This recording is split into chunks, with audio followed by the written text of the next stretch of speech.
Sunday live right here on the Voice of the Cape 91.3 FM with myself, Yayhee Ishmael.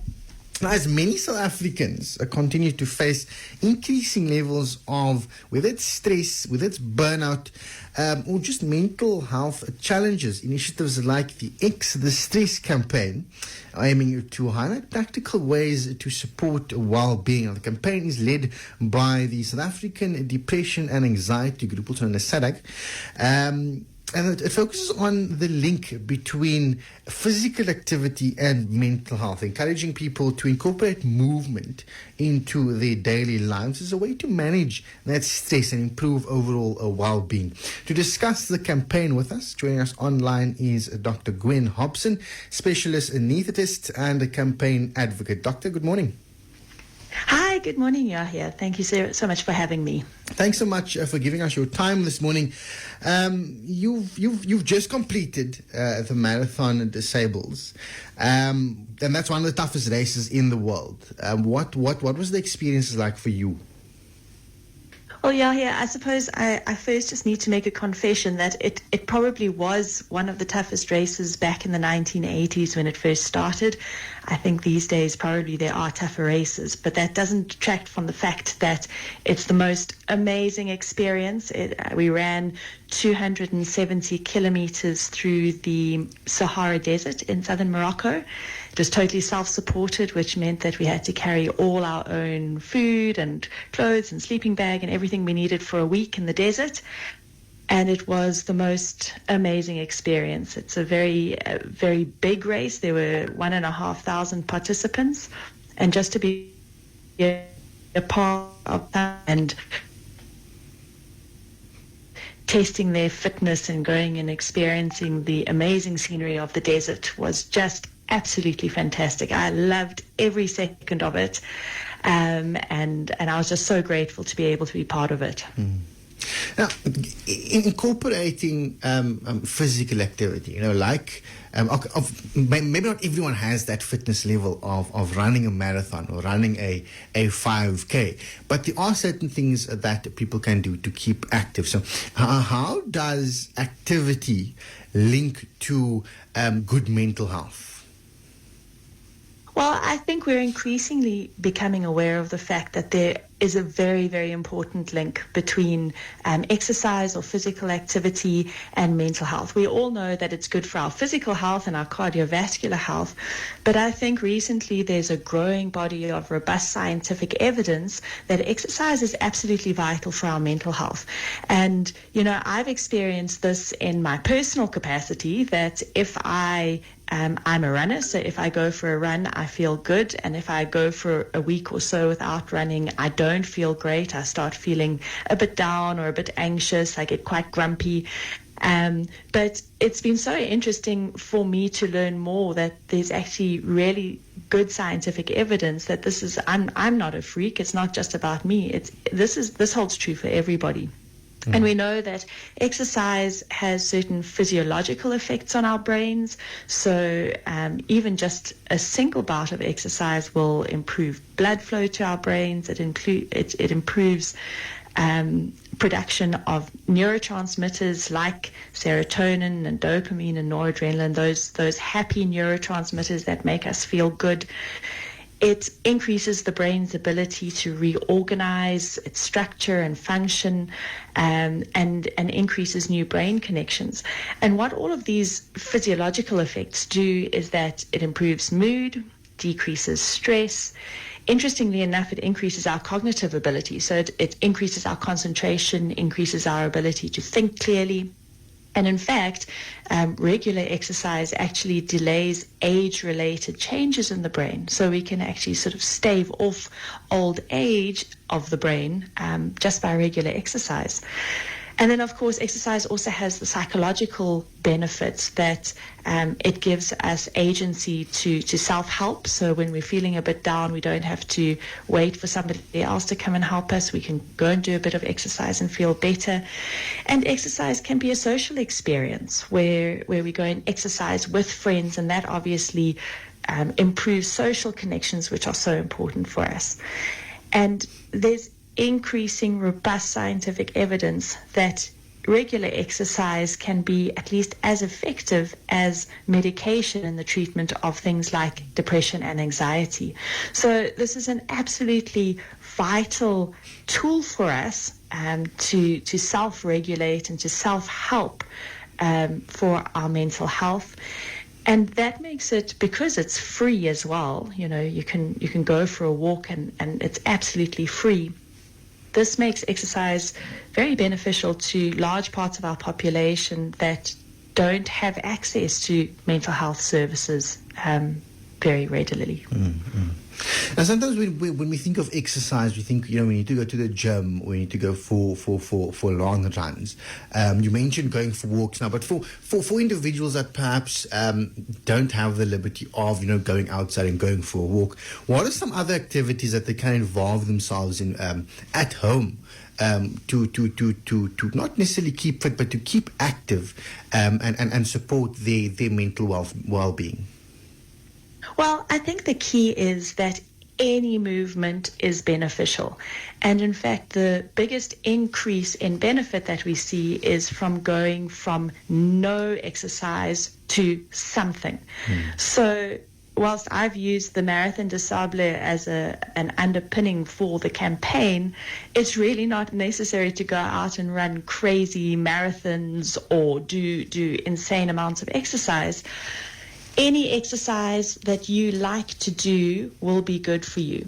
So, and that may be structured exercise. So, as you said, it could be going to the gym. It could be carving out time from your busy schedule to just go for a walk. But there also is benefit in what's called exercise snacks. And that means if, for instance, you are going to drop your kids off at school, park a little bit further away from school, or get off one bus stop earlier from the school and walk a little bit further. Or if you're going shopping, just try and walk a little bit further to go to the shops to add a bit of exercise in. If you're taking a lunch break at work, try not to sit at your desk and eat your lunch. Just go for a little walk outside to eat your lunch. So just adding little bits of exercise. Instead of taking a lift to the third floor, just try take the stairs. So we can work in tiny bits of exercise, snacks as they call it, into our daily lives, and that also counts.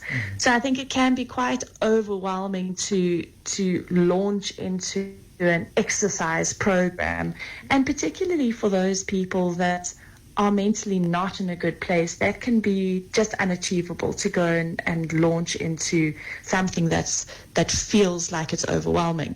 So it's just about making small changes to your lifestyle and just being aware of trying to add extra movement into your life.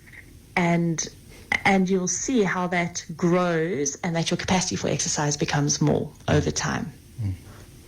I mean, edging closer and closer towards the end of April, the end of the fourth month of the year.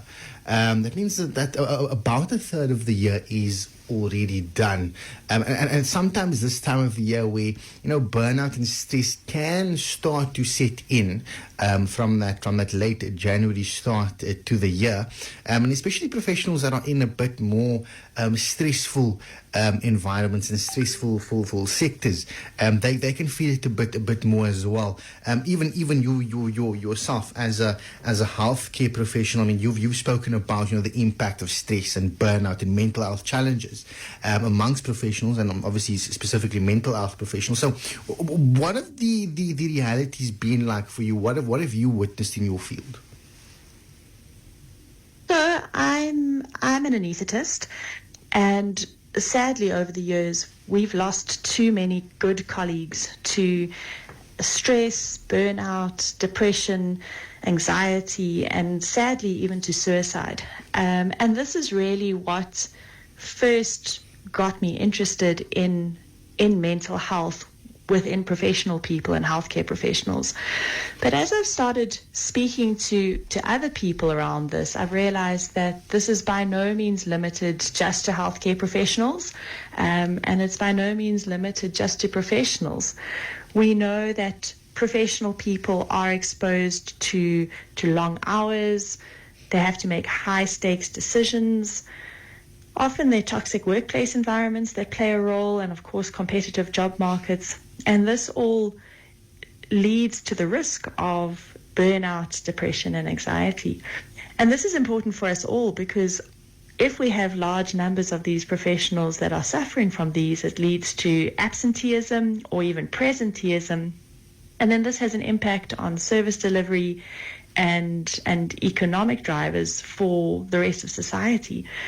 There was quite a large study published a few years ago suggesting that over 25% of South Africans could be suffering from depression, and almost 18% could be suffering from anxiety. So this is really an incredibly important thing for the whole of our society to sit up and take notice of. Do you think that mental health in itself is something that we are still, in a sense, a bit scared to speak about as a society? I mean, there has been campaigns in the past, around mental health. There's annual, sometimes monthly campaigns around mental health. But we still find situations where individuals, whether it be at work, in their professional capacity, or even at home, are a bit scared to come forward and say, I have certain issues and I don't know how to deal with that. As a society, as South Africans, are we doing enough to create those safe spaces for people to come forward and say, look, I do suffer with some mental health challenges? I think you make a very good point. I think in this day and age, it's unfortunately mental health is still stigmatized, and particularly in the professions, I think that there's this feeling that one needs to be stoic and one needs to be able to perform at a very high level at all times, and so people are afraid to admit that they may have mental health issues because of the stigmatization. And that's why with the Stress campaign, I've really tried to start the conversation, because people are very, very good at hiding their mental health problems. And there may be people that we see every day that are struggling and we may not even know about it. So I think it's incredibly important to be sensitive to the fact that people struggle, and that, in fact, none of us is immune from mental health issues. Just because I'm not struggling at the moment doesn't mean that at some stage in the future I may not be the one that's struggling. So I think we need to start the conversations, and I think we need to send a very clear message that it's okay not to be okay. We all have incredibly stressful lives, and it's okay to get to a point where you just say, look, I'm struggling. Because then as soon as that's verbalized and as soon as people know that a colleague is struggling, the reaction then should be one of support and trying to help that person get back on their feet as soon as possible. And this is why it's so important to run these awareness campaigns. I think that's the situation that I think many people are perhaps faced with, is where they perhaps don't think that it is okay to not be okay. You mentioned the X the Stress campaign. What exactly is the campaign all about this year? And what can people do to get involved and participate in this X the Stress campaign?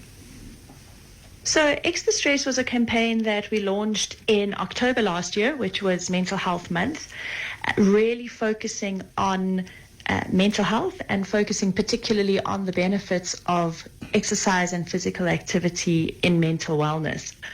And it's run from October. It'll be wrapping up actually at the end of April. And it's really been an awareness campaign run on social medias and other medias.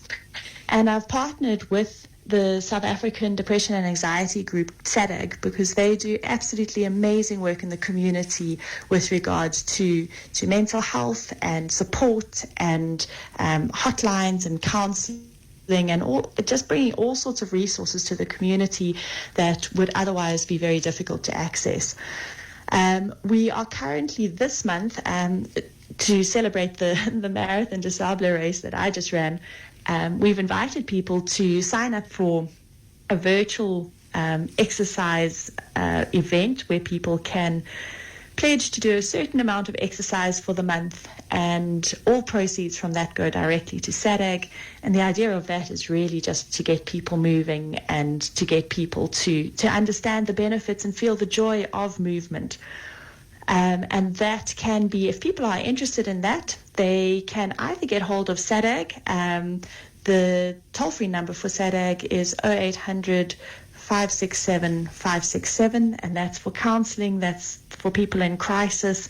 But people can also, if they just want to get involved with the extra stress, find us on social medias. On Instagram, we're at X_the_stress, and on Facebook at X the Stress. And there's information there about how to get involved with the virtual event. And of course, if people would like to just donate to SADAG to support the work they're doing, that would also be very, very much appreciated. Dr. Hobson, before I let you go, what are some practical advices that you would give to someone that's struggling with stress, or they're struggling with burnout, whether it be students at university, whether it be people in matric at the moment that's stressing about their matric, or professionals that are out there in, like you mentioned earlier, toxic work environments, high pressure work environments, or just anyone that is currently struggling with stress or burnout, but they want to improve their mental well-being. What would your advice be to those individuals? So I think, as we said a little bit earlier, I think the very first step is to just acknowledge that it's okay not to be okay. It's okay that you are feeling overwhelmed or stressed or burnt out. And that's really quite a normal reaction to what people are faced with in this day and age. And I think the other thing to just really understand is that you are not alone. That, number one, there are other people that are struggling with the same things. And number two, there are people that can help. I think exercise is a great first aid for mental health.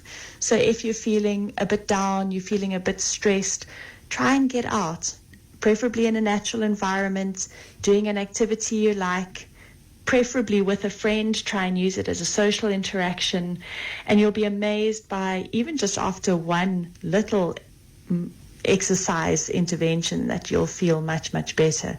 And then, of course, try to build that into your weekly routine. I think it's also important that it's not just about exercise. We also need to make sure that we are eating healthily to give our bodies the right fuel to create all those happy neurotransmitters. And we need to get enough rest. I think when we're under pressure to study hard or to perform at work, it's really easy to cut down on our rest and our sleep. But those are absolutely vital, not only for our physical health, but for our mental health as well. And then I think what's really important to be said is that if you're feeling like your symptoms are getting worse, or you're not getting better, or if these symptoms are interfering with your functioning, it really is time to get help. And of course, especially if there's any sort of self-harm ideation, immediately it's time to get help. And this help may come in the form of approaching your house doctor, or going to the local clinic. But unfortunately, a lot of people don't have access to this. And this is where organizations like SADAG really come to the fore, where they have 24-hour helplines that at any time of day or night, if people are in crisis, they can reach out and they can get help with it. And again, that SADAG toll-free number is 0800 567 567. And you can reach out and get help. So I think the advice is try and help yourself. There are ways to help yourself, but if this is beyond what you can help, there are people that can help, and you don't have to walk this path alone. Definitely. I think that is the takeaway. You don't have to walk the path alone, and it is okay to not be okay. Dr. Gwen Hobson, thank you so much for giving us your time this morning. It was a pleasure speaking to you.